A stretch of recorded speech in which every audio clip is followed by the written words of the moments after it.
We're here in video real quick in a hurry.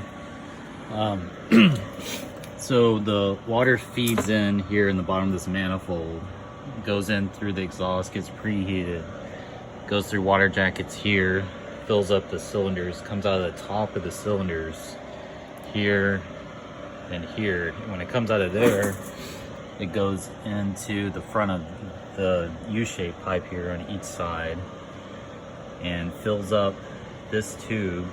The whole purpose of this is to cool the orange coupler that's in here. When this fills up to the top, it comes out here, and that's where your piston is, where it pees out the side. And the water goes through the pipe between the cone and this outer jacket. And there's 3 or 4 holes, I'll show you in a second, where water gets injected into the exhaust stream, and that actually helps with performance, and it helps cool the coupler. This part of the coupler always has water dead-ended into it to keep this part cool, to keep from melting the coupler. Let me show you some of the parts over here.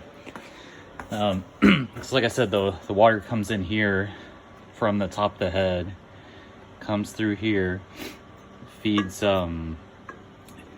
through here, the clamps on this part, so it feeds in through here,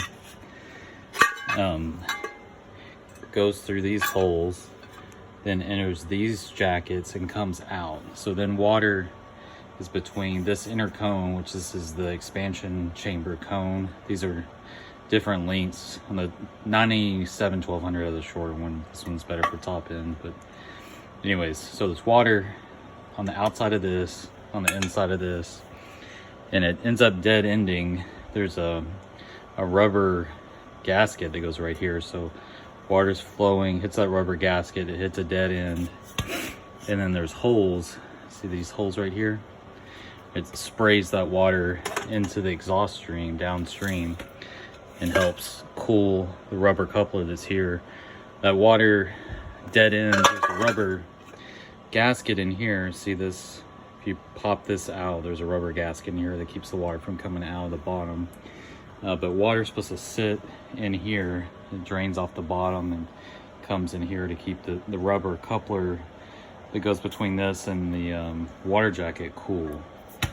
I think I told you all that correctly, but all this stuff is really common for these to rot out, you know, when people don't flush their skis. But you know, I'll take them, I sand them down, fill all the pits, I'll sand all this JB weld and paint it with zinc chromate.